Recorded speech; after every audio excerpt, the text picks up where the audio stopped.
I'm Dr. Mike Warshawski, and this is My Last Meal.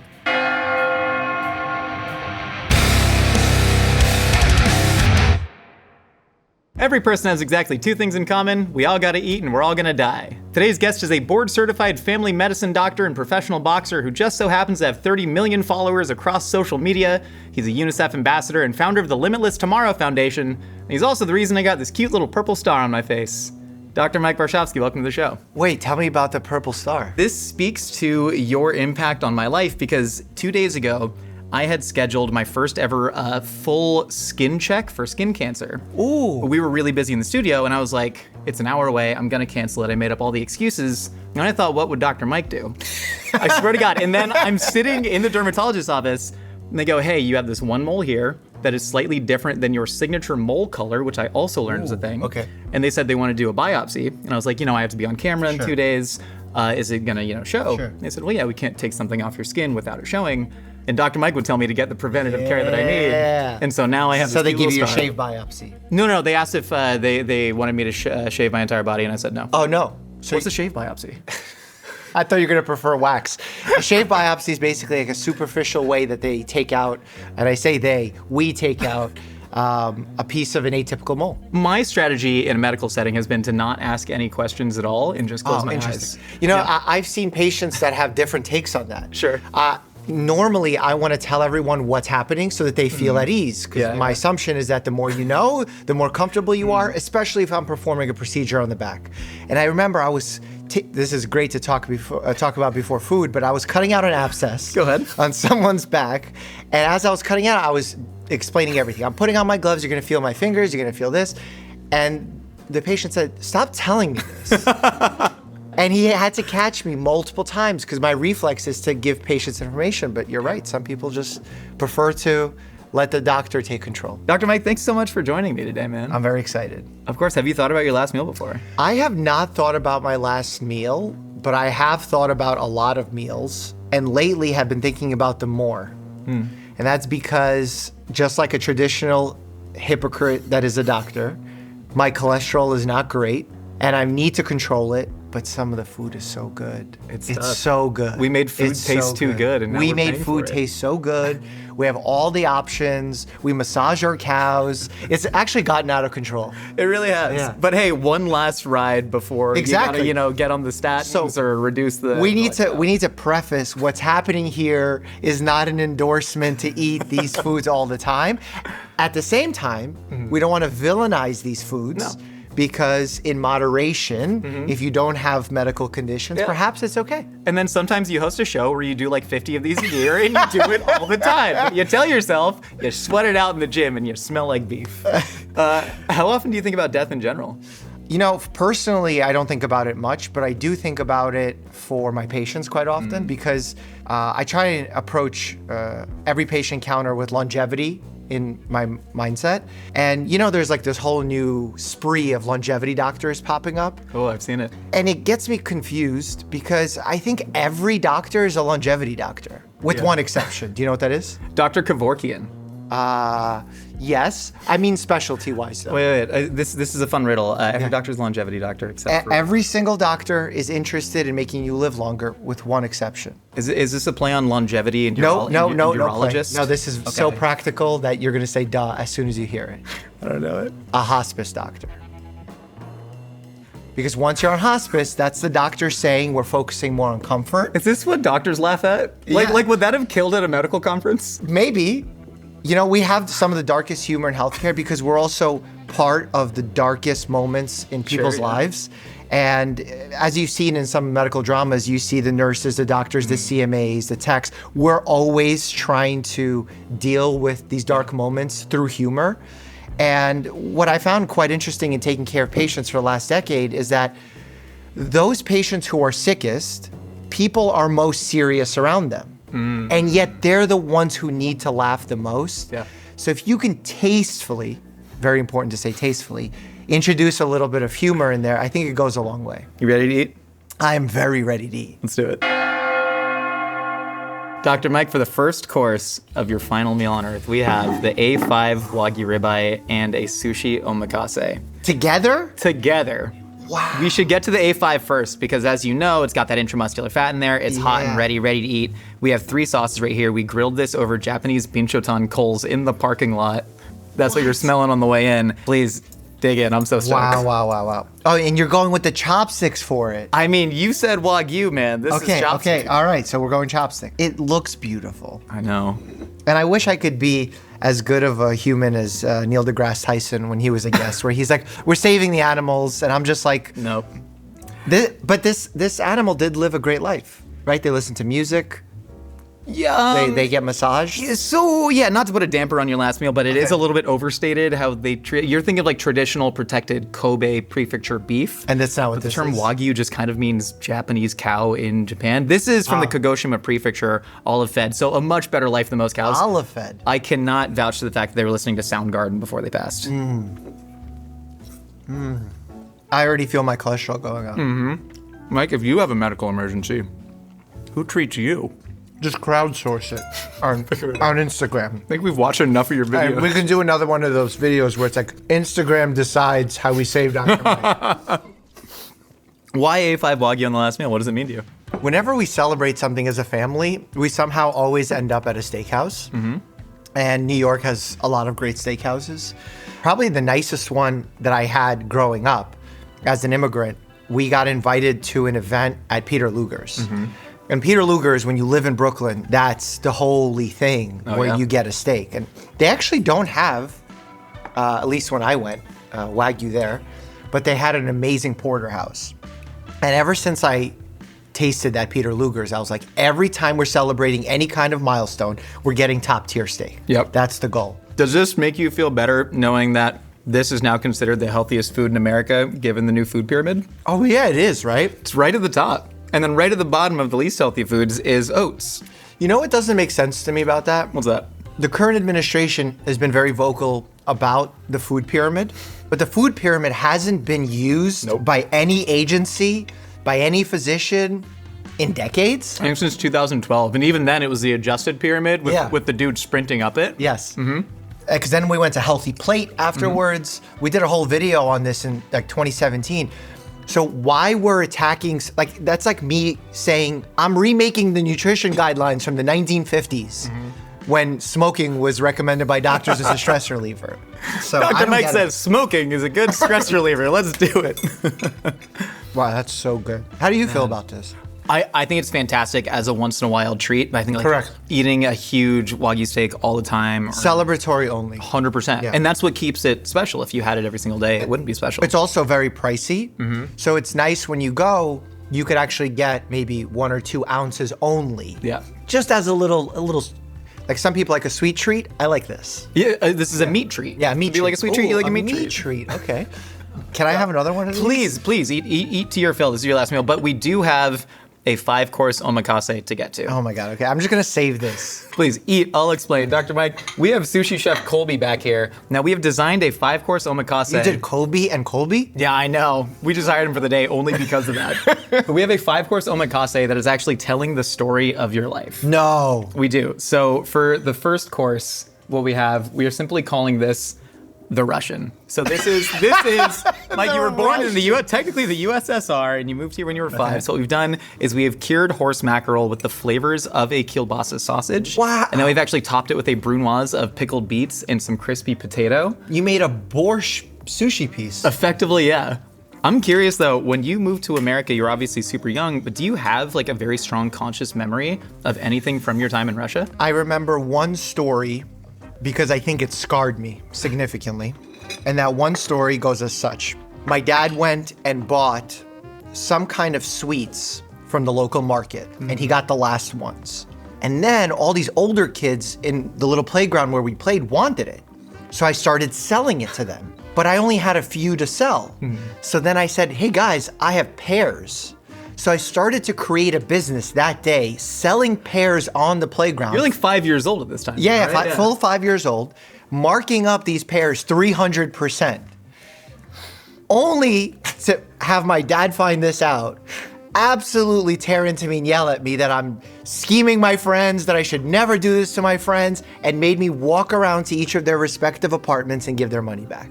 Why that story sticks in my head, go figure. But that's also a microcosm of what was happening during the Perestroika era in Russia. You were part of the problem. Exactly. As a child. We were gathering resources, we were trying to maximize profits, and that is not what you're supposed to do, and my dad taught me that lesson. What a lesson to learn from a young age. Hey, cheers. Okay, so cheers. The presentation's amazing. Cheers, sir. Thank you, Colby. The pickled effect is nice. It kind of tastes like sausage too. There's a little bit of cold smoke on there. We just need like a Russian bathhouse, and the picture is complete. Where they beat you with the branches. Yeah. Yeah. Is there any? Have you been? I've never been. I would love to go. Okay. Highly recommend. What are you doing tonight? It's a Friday night. We should Let's go. Friday night at the bathhouse.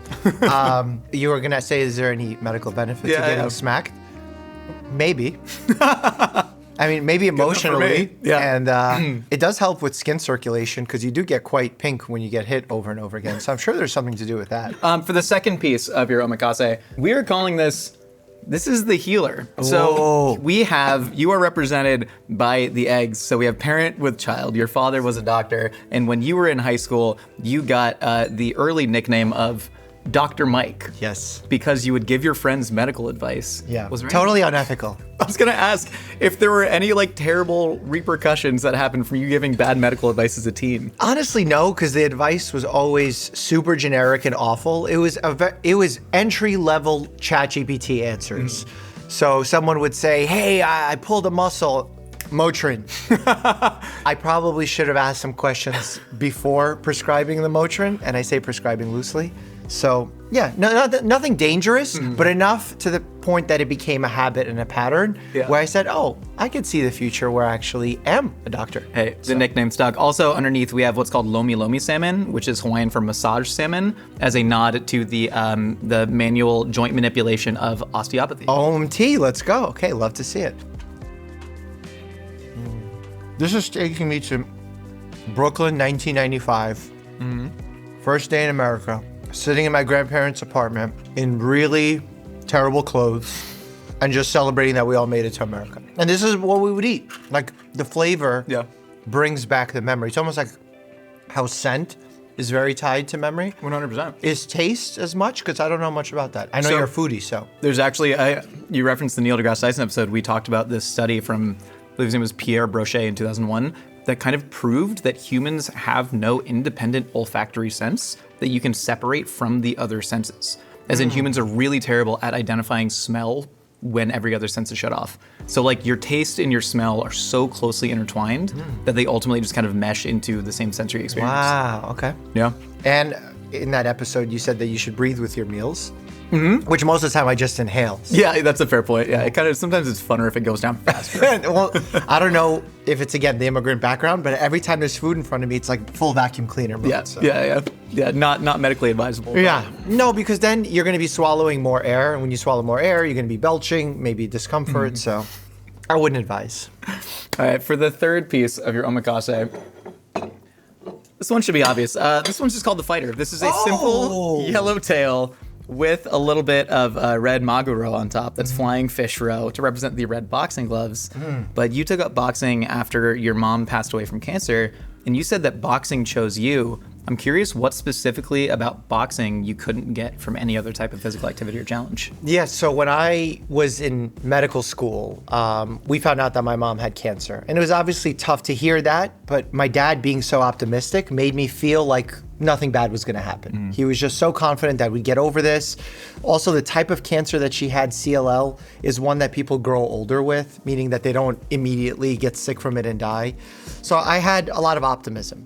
I started first year of my medical school, which was actually year 4, because I was in a 7-year combined program. Yeah.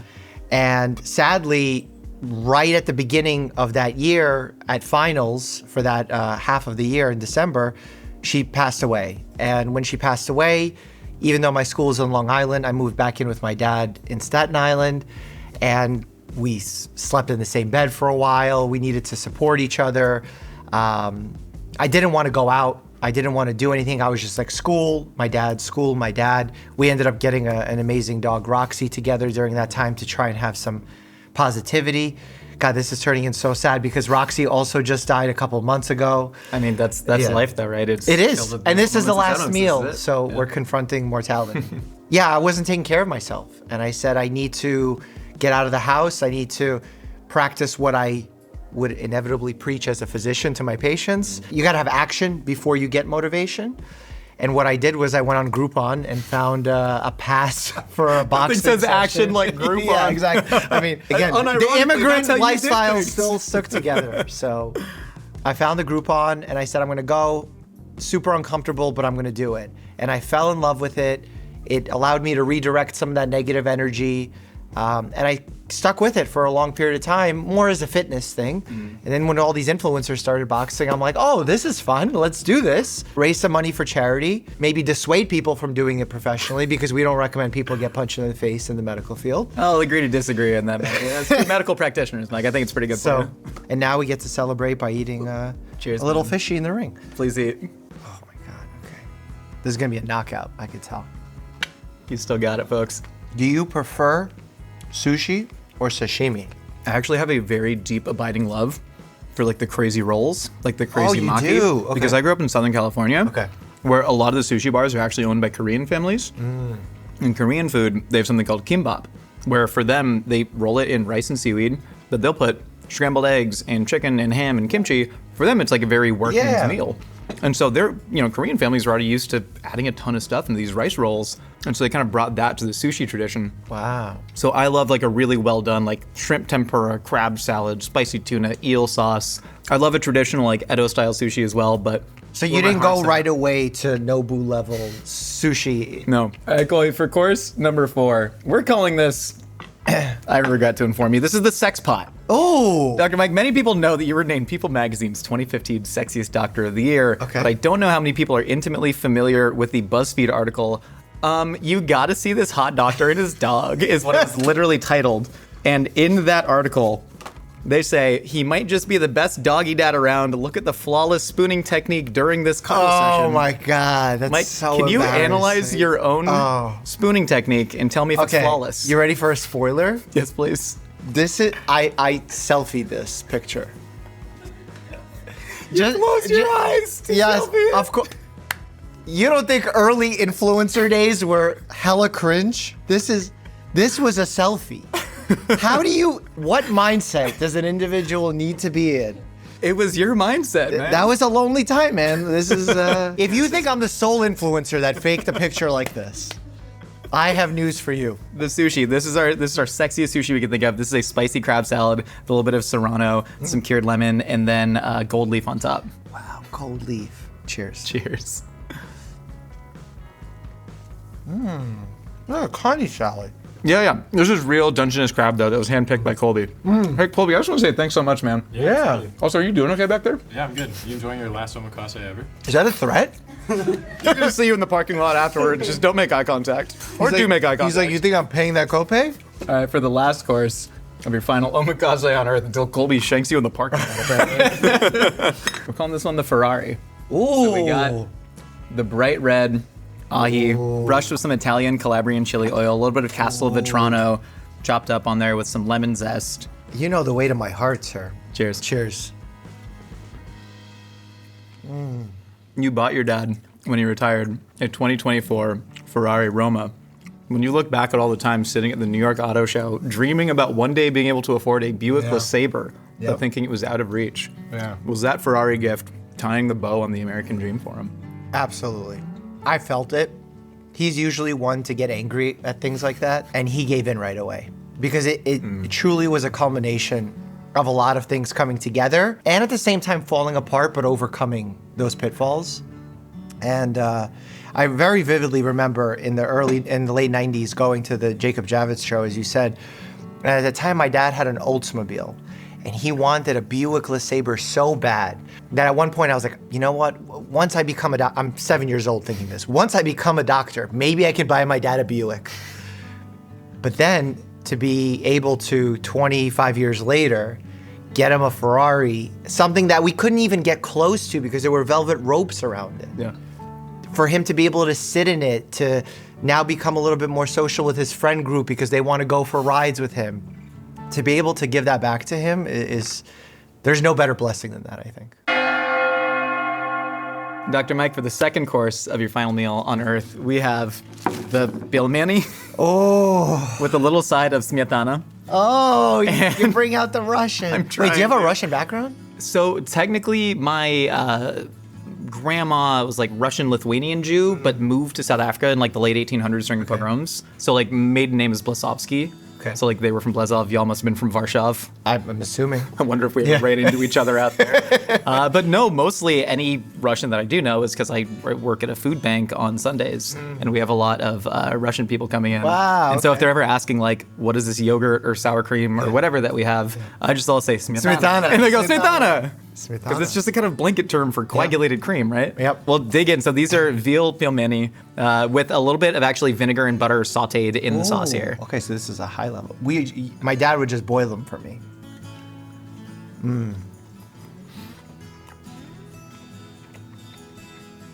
I'm eating childhood right now.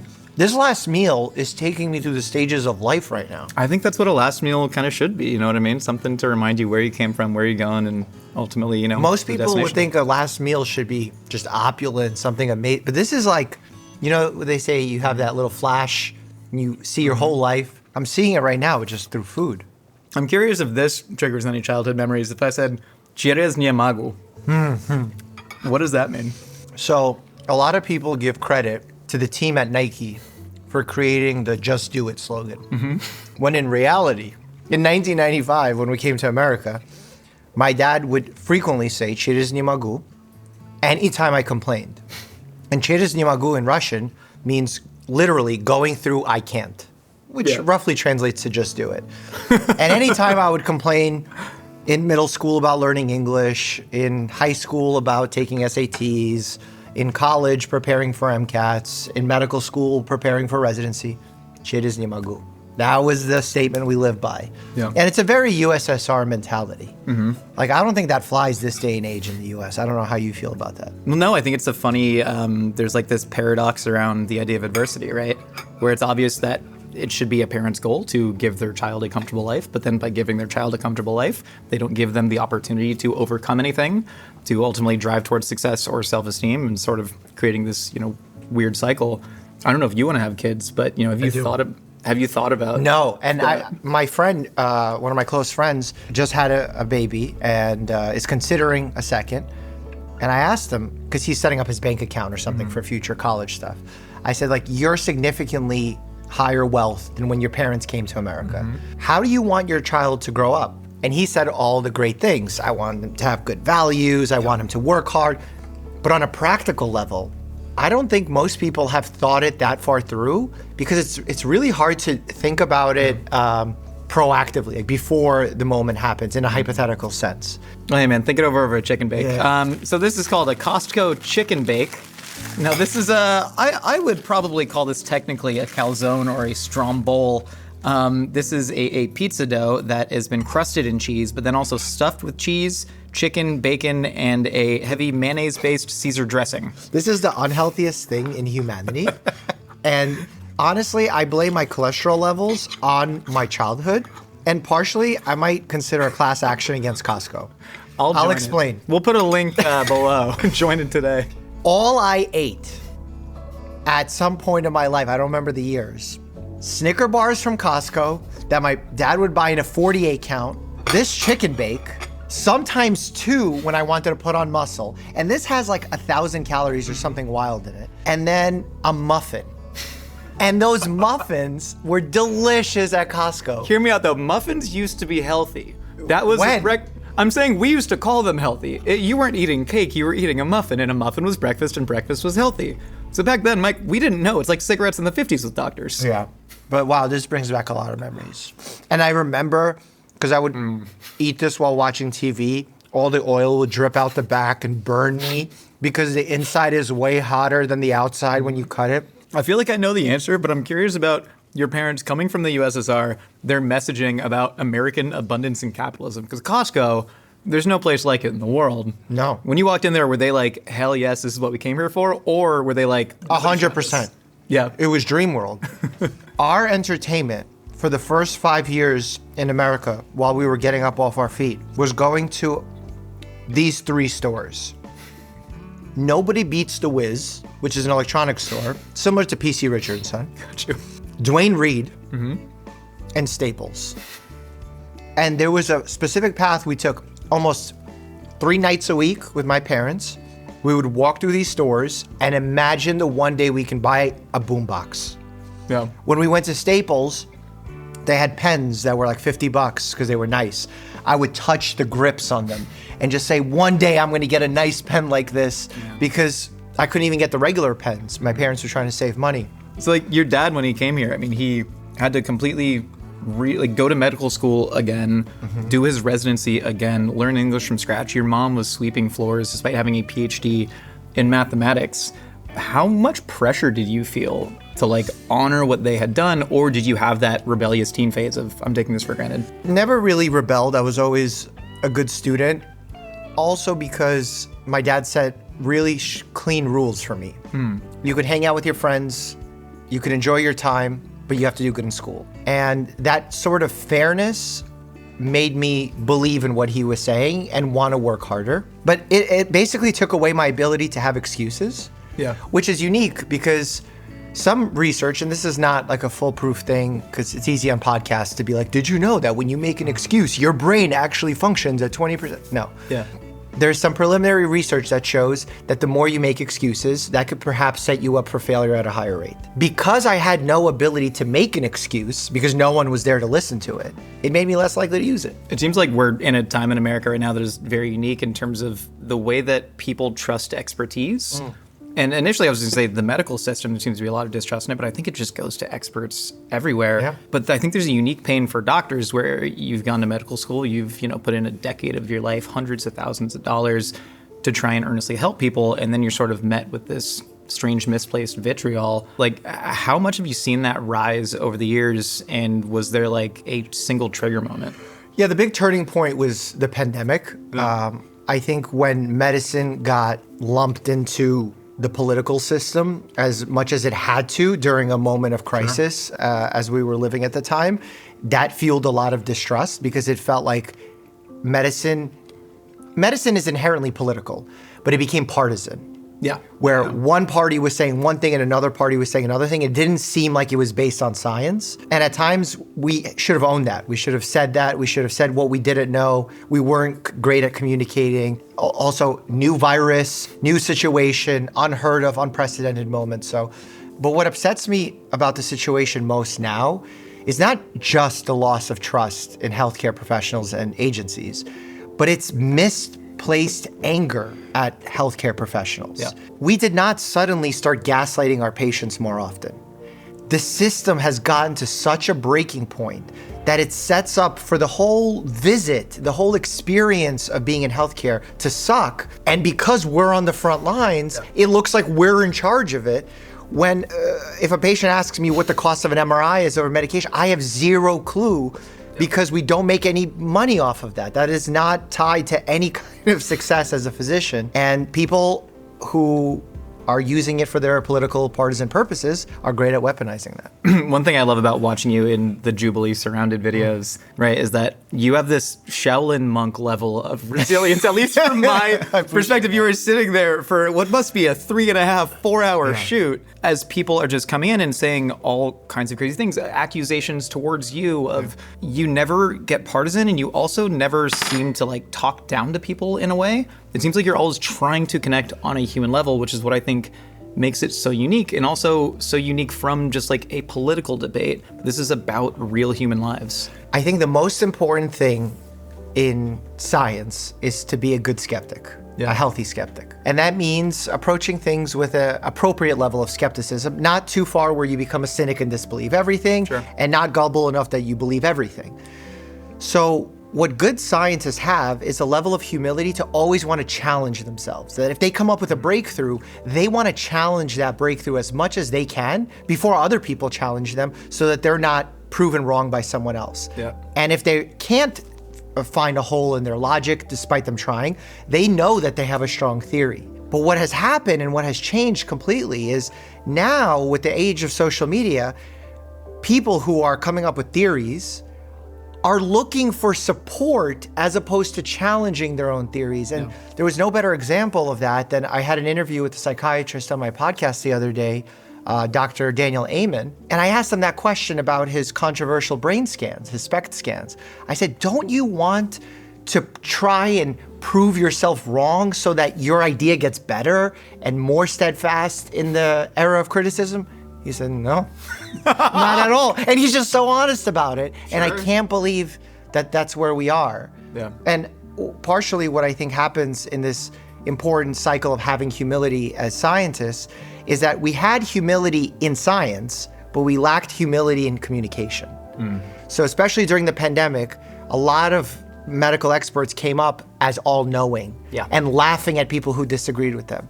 And that's not the way you approach it, because it's so easy to miss what someone has gone through on an emotional level. Because at the end of the day, if we're both trying to seek truth, we should both be learning. And I think that's a cool philosophy. I think one of the most harmful things of the 2020s has been the want for someone to dunk on another person. Oh my God. If we could all just I mean this so sincerely, if we could all prevent the urge of wanting to dunk on someone metaphorically, literally jam it in their face like Sean Kent. Yeah. But just wanting to talk down to someone. Supersonics? Best in-game dunk of all time. Back to the point. Trying to make yourself feel better by talking down to somebody. It is indulgent, it's narcissistic, and it's making the problem worse. It's financially lucrative to do that these days. True, And my hope, because the human mind is great at adaptation, especially at scale over time, that people will ultimately get sick of that level of dunking and no longer support it with their clicks. That's my hope, my optimistic self. Dr. Mike, for the third course of your final meal, we have the New York style pepperoni pizza with extra cheese and then the cheeseburger from Fort Charles prime rib. Oh my God. Golly, where together? Which one? What do you go for first? I think you should go burger first, because I think once pizza rests a little bit, pizza I think rests it gets is better. good, yeah. So for the burger, so we tried to faithfully recreate this as much as possible. We actually cured and smoked our own bacon and then slow braised it to get it tender, just like they do.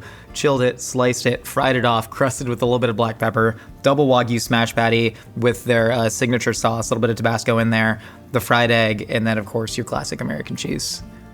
Wow. So next time I struggle getting a reservation, I'm just hitting you up for this. I was going to ask, because I know you said one of your favorite flexes when you started your Instagram was being able to get into nightclubs by showing them followers. Literally. Can that get you into this restaurant, Fort Charles? I don't know about Fort Charles, but it definitely works in restaurants. Yeah. Like there was a restaurant I would go to quite often. It doesn't exist anymore. But you know when you walk into a restaurant, they print out some paper and then the hostess goes to seat you. And that paper is like folded into some kind of little pamphlet. Yeah. She accidentally put it on the table and I'm like, oh, what is this? Must be someone else. Check, I open it. It has my subscriber count. It has the last drinks that I ordered, the order of which I like and I'm like, wow, these companies know everything. That's good hospitality. Good hospitality or Russian spies. Believe me, I have that fear of communism in the back of my head. Dig into the burger though. Oh, look at that. Oh no, boy. This is the killer. This is like how they stop showing smoking in movies. They need to stop showing us. So good. Do you think the American Heart Association is going to end my partnership with them after this? I think they should. We don't even have to air this episode, Mike. We can just get B-roll of you eating a salad. God, that burger is so good. The pizza with extra cheese, this is obviously a New York staple, but the extra cheese is frankly never a request that we fielded here.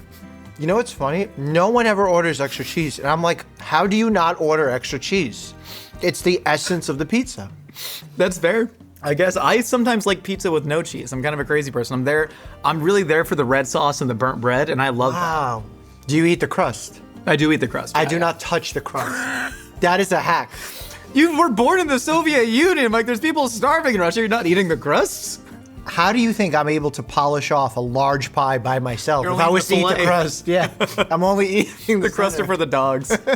Do you dress it up with the parm and the... I just like a little spice. Hell yeah. Sometimes a little garlic if that's available. Are you breathing heavy? And can you accurately medically describe what's happening to our bodies as we start sweating? And Our furnaces are being turned on in order to burn off this meal and to metabolize this meal. Our bodies are secreting all sorts of gastric juices. Breakdown products are being absorbed. See, this was the Brooklyn staple right here. I want to go back to when you were in medical school and your mom passed away, because you said she passed away from cancer, but I believe what ultimately led to her death was the aggressive treatment of the cancer. Yep. Which, especially coming from a family where the son's in medical school and the dad's a doctor, that's a very heady thing to process. Yeah. Was any part of you at that point, I know you were young in medical school, but like questioning what the doctor was doing with your mom's treatment? No, to be honest, I wasn't sure even what they did a good job shielding me and allowing me to know the minimal amount for me to just be part of the family, but not know all of it. Sure.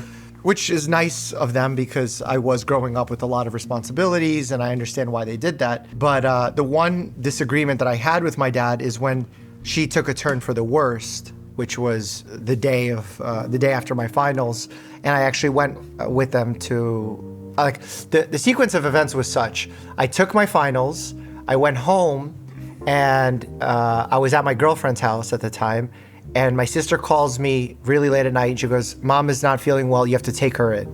So I take her in. She actually gets cleared to leave, and the doctor shakes my hand and says, "She's good. Like, the cancer is basically gone. We just need her to rehabilitate because she had a stem cell transplant and that destroyed her immune system." And then I took her home, and then the following night is when she really got bad. And when we went to the hospital with my dad and now my sister to Memorial Sloan Kettering, she was in the ICU, heavily sedated, really sick. And at that point, I knew there was nothing good coming of this. Yeah.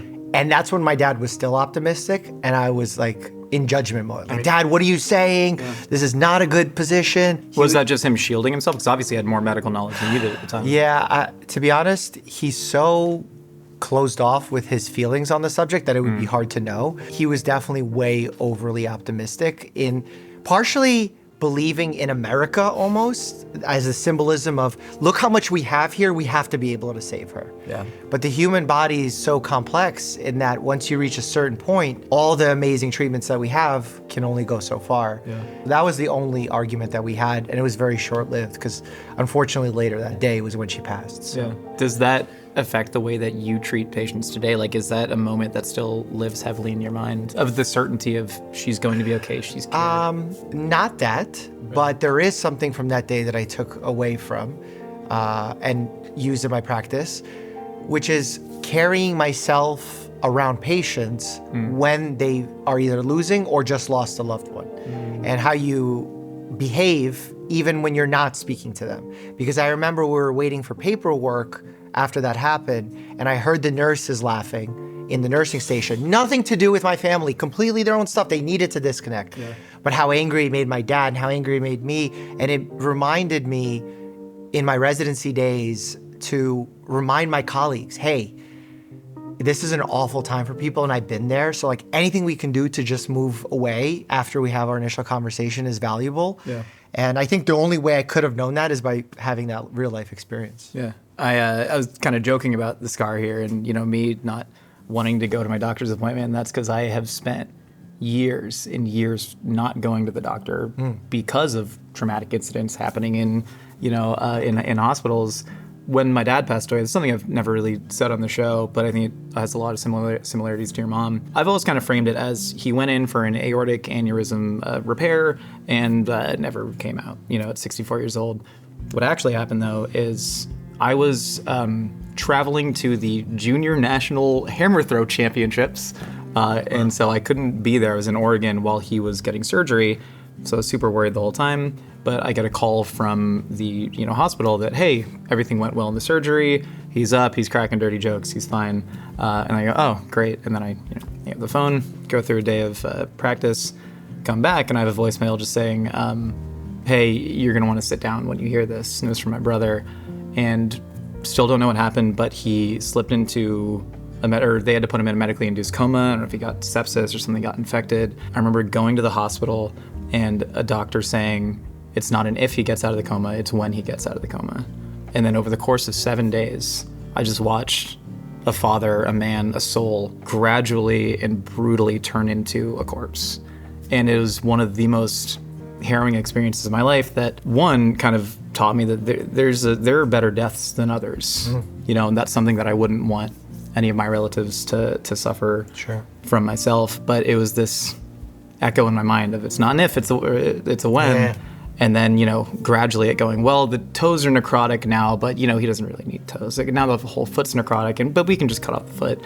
He's just going to have an artificial heart, so isn't it cool that your dad's not going to have a pulse, but it's just going to be pumping blood throughout his whole body? Haha. He's going to wake up. And then he never did. And so, you know, those experiences, they stick with you for a while. And even on the smallest thing of, like, going to get a checkup, you know, it's something that can, yeah. Why do you think they were being so optimistic? Or did you not think about that at the time? I told you earlier, like, I don't want to know anything that's happening to me, partly because of that trauma, but part of it's also I trust the experts. But can I read an Elizabeth Kubler-Ross quote to you? Yeah, hit me. Because I started reading, trying to figure out why they were so optimistic. And in her book On Death and Dying, she writes, in the post-World War II era, optimism and defiance pervaded America's orientation towards illness. The sense was that medical science might soon be able to arrest aging, and subconsciously at least, conquer death itself. It was the idea that the American medical system, as your dad kind of thought, we had so much, and also we just won World War II. Medical advances were happening so fast, but now the medical system's, you know, trying to play God, extending life at all cost, have a certain amount of bravado in the answers. Do you still feel like that pervades the American medical system? I think in one major way, yes, in that we spend a ton of money and effort into people's last few days, weeks, months, not winning anything for that person and not being clear in our communication like you experienced. What you should have had happened was the doctor should have been very clear about expectations so that you can prepare yourself for how to behave and how to feel. The idea of now not wanting to know stems probably from the fact that when you did want to know, you got wrong information. How powerful would it have been in that moment to hear the truth? And we don't know why this is happening. We don't know how to fix this, but we're going to try our best, and we're going to be here to answer any questions you might have. Would you have been mad if you heard that? You know what the messed up thing is? What would you have felt? I would have gone, you're a doctor, you don't know, which I'm sure you get all the time. And here's the thing. What we're supposed to do is own that. What a tremendously difficult situation for you to be in, and I'm putting myself in First of all, don't put... You had a terrible scenario. You don't need to put yourself in their shoes. Also, I don't mean to project it onto you, Mike, if I'm talking to him. But, you're not, but it's true. Like, it's great that you're exhibiting charitable thinking, but it's appropriate for you to feel the negativity that you feel. That sucks, man. I'm really sorry that experience happened. You've been through so much with that, even looking at the nurses laughing. I remember you talking about that and me just feeling like sick inside, but empathizing with them. They're at their job and they're seeing all these, you know, I think not apologizing for your own emotions, but having empathy for that of others. But like looking back at this doctor, I would have been pissed. I would have been pissed for 40 seconds. It's uncomfortable to sit in that doubt if we don't know what's going to happen. It's uncomfortable for a doctor to say, hey, you saw my nice car out front, and I still don't know. I think it's one of those moments where had he told you the truth, short term, it would have not been good, but long term, it would have been better. Not just for you, but I'm thinking even more zoomed out holistically. Because if he's doing that to you, odds are that's happening across the board. And that's how we lose people when we communicate poorly. So my hope is that from situations when you speak up like you are now and they're telling millions of people about it, me sharing the story about my mom, people will feel more comfortable to talk openly about it, to challenge their doctors, to ask questions. And if you ever have a doctor that doesn't like that you ask questions, or if you have a doctor that says, you Googled your symptoms, do you know you can't replace my degree with a Google search or ChatGPT search? Switch. I know that comes from a position of privilege at times, but do your best to switch because those people will not go to bat for you. They will leave you more confused.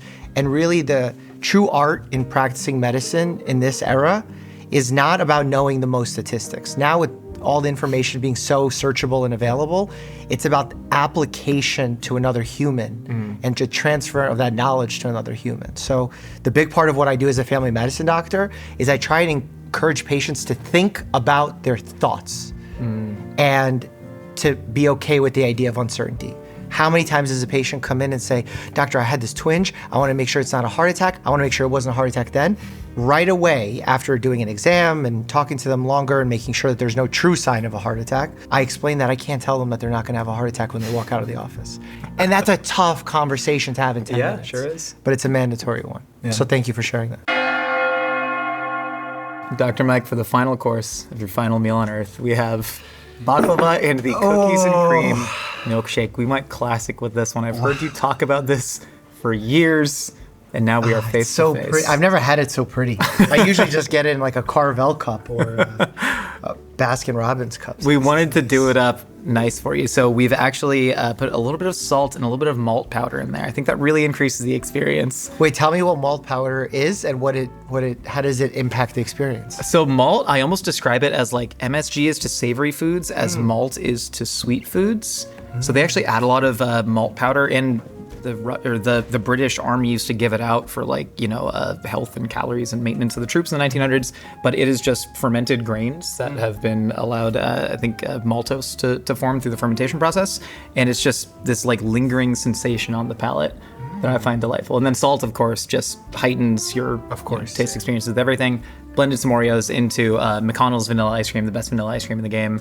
Fresh Oreo, whipped cream, cherry. Oh my God. And the best part, thick straw. Thick straw. Thank you. Uh-huh. When you get a perfect milkshake and you get one of these thin straws and you can't even get a little bit of cookie in there. Ruins it. Oh,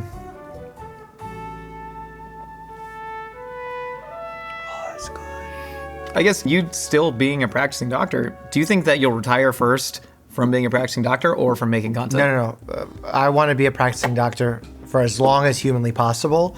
The content creation, as long as it's more beneficial to the world, I'll keep doing it. But personally, I enjoy being in the exam room a lot more. I can never lose that. In fact, when all this BuzzFeed stuff happened, the first thing that my friends and even casual acquaintances said was like, okay, so when are you going to stop practicing medicine? You're going to drop out of residency? Yeah. All those questions came.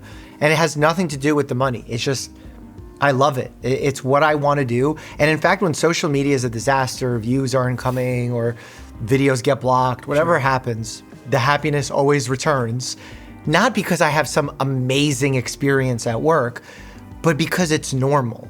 You talk to people who are going through shit. And yet I could see easily on the other side when you're on that hamster wheel, that's something that you lose appreciation for.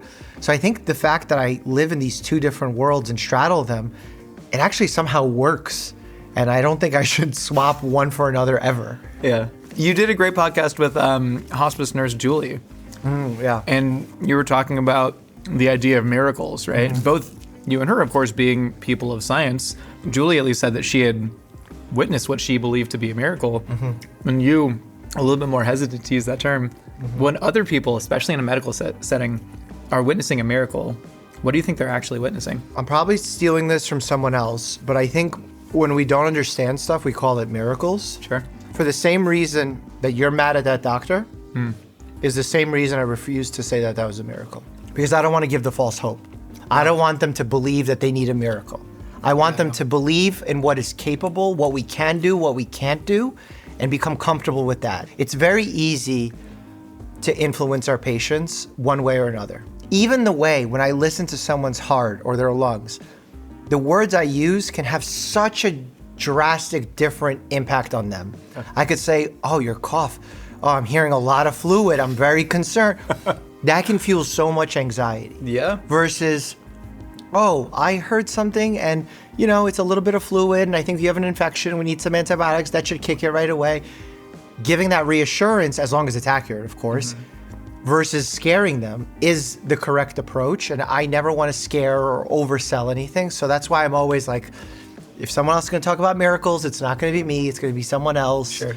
And for some people, they need that, So who am I to judge if that benefits someone's resilience? Having been there at the beginning of many people's lives and having been there, I assume, at the end of many people's lives. I've delivered babies that are still my patient today, 10 years in, which is pretty cool. Watching them grow up, like they're coming in with a Starbucks cup. And I'm like, what? I delivered you. Like, this is crazy. I mean, not me, but, Sure. I participated in the delivery. The mom delivered the baby. Yeah. But what do you ultimately think happens when you die? Because I wasn't raised with religion. Yeah. I'm almost agnostic about what happens after you die. And I wish I wasn't. I wish there was something that I could convince myself of or believe in. But I think if you look at the difference between lifespans and quality of life, those who are pessimistic are more accurate, but have a worse quality of life. Yeah. And those who are optimistic have a better quality of life, but are less accurate. Sure. So I'm sacrificing the quality of my life to be more accurate in some ways. Even though earlier today I was optimistic, so. Sure. How many years off your life would you be willing for cookies and cream milkshakes to take before you stop drinking them? If they said, you're going to die I also 3 don't years drink these earlier. often now. I'm really trying to clean up my act. I think, the other day, I've been really good for a few weeks, like really exercising a lot, watching my calories, increasing my fiber. And I said, you know what, it's Sunday, I'm gonna order a milkshake. It's 10 o'clock. I order from one place, 3-hour estimated delivery. I'm like, that's not good. So this one's not gonna work. Let me order from another place. Second place, we're 10 minutes away from your house. Cool, I'm gonna cancel the other one. I cancel the other one, the one that's 10 minutes away, text me, hey, I just got into a car accident, so I won't be able to get, I'm like, all right, clearly I'm not meant to have this milkshake. No milkshakes tonight. So thank you for providing me the milkshake after that. And that's the closest Dr. Mike will get to believing in God and miracles. Is that he doesn't get a milkshake. Yeah, see? And you do today. There you go. You ready to go to the lightning round? There's a lightning round. There's a I'm excited. lightning round. Okay. Who's the one person, dead or alive, you'd want to share your actual last meal with? Dead or alive? God, that's so hard. I want to do it with my dad. I feel like there's a lot for us to look back on and chat about. What song do you want to be played at your funeral? That Eminem and Skylar Grey song, I Need a Doctor. That's a good one. Hell yeah. Who's one snake oil peddler that you'd like to box? RFK. All day long. Come on. Come on. We can give all the pay-per-view to Whatever. I'll give it anywhere. the anti-war on saturated fats charity of his choice. We will do it. Whatever it needs to happen. Let's do a tag team boxing match. Jake Paul, RFK, because they're buddies, and me and whoever else they want, and I'll do it. You and who? Sanjay Gupta? Like who's Yeah, I'll take Sanjay Gupta. He was Sexiest Doctor alive before me. I took away his crown. How many other Sexiest Doctors can I you don't name? know, but that was the only one. But What's your biggest fear? I would probably say making a mistake with a patient, because that's the worst feeling in the world. And I fight that to this day, tooth and nail, to the point where even when I'm prescribing something as simple as an antibiotic that I've used, many times in the last few weeks, I still recheck dosages. I still recheck and run every interaction check, because I don't want to make that mistake ever. What's your greatest regret? Probably not spending more time with my family. I always want to get out of the house and be with my friends and sleep over and do this. And because my family was always so busy, my dad going through medical school, my mom trying to get a job, we were always kind of in different places. It would have been nice to spend more time together, learn more about one another. I think that would be more fun. Yeah. Do you regret not applying to be the Bachelor when Chris Harrison himself said you should? I don't know if I'm allowed to say it, but it's so far away. They offered it. And, They fully offered it. well, whatever. Like they were saying, like, we'd like for you to take the next steps. I don't think there was every media thing I've participated in, I only chose to do because I felt like it made me have an opportunity to be a better doctor. So I even remember when I first had the little sexy doctor thing happen, they invited me on some talk show to talk about fitness. And they said the producer will meet you at the gym. You'll work out together. You talk about the benefits of exercise. And when I got there, they're like, all right, well, take off your shirt and we'll start working out. And I'm like, I'm a doctor. And I just walked out and I left. And the producer got mad. They yelled at their underling. They cried. They called. They tried to reschedule. Because to me, all of the popularity, the financial benefits, all that is secondary to practicing good medicine. So Finally, Dr. Mike, are you happy? after cookies and cream milkshake, of course. Even if it's Of just course. the dopamine level Yeah. spiking, hey man, I'm not going to judge it. I'm going to enjoy it. I still have a little bit of shake left. I'm incredibly happy. Truly, I look up to you as a person, the work that you've done so much, and frankly, I'm like very glad that we have people like you in the world. Thank you. I appreciate that, and I'm not great at taking compliments, but I'm gonna try my best to take that because you lose sight sometimes of the impact you have on the world when you're staring at a camera all day. And it's nice to see that you can connect with another human being without Zooms, without Instagrams or Facebook. So thank you for that. Of course, man. If you want to deliver your last words to that camera right there. As always, stay happy and healthy. There he is, Dr. Mike Marshofsky, everybody. You got anything to plug? Regularly scheduled checkups, still once a year on the physicals? Yeah, definitely at least once a year. Invest in a primary care doctor. Invest in a primary care doctor. Nurture that relationship as long as you can, because urgent care does not replace primary care. And then colonoscopies, how often? Starting age 45 or 10 years before a first degree relative was first diagnosed. Gotcha. And this is professionally based, or you can do amateur? I didn't know is there an amateur colonoscopy league? Found it on Groupon. Oh. Call back, bitch! See you on next time. Get your new Last Meals hoodie now at mythical.com.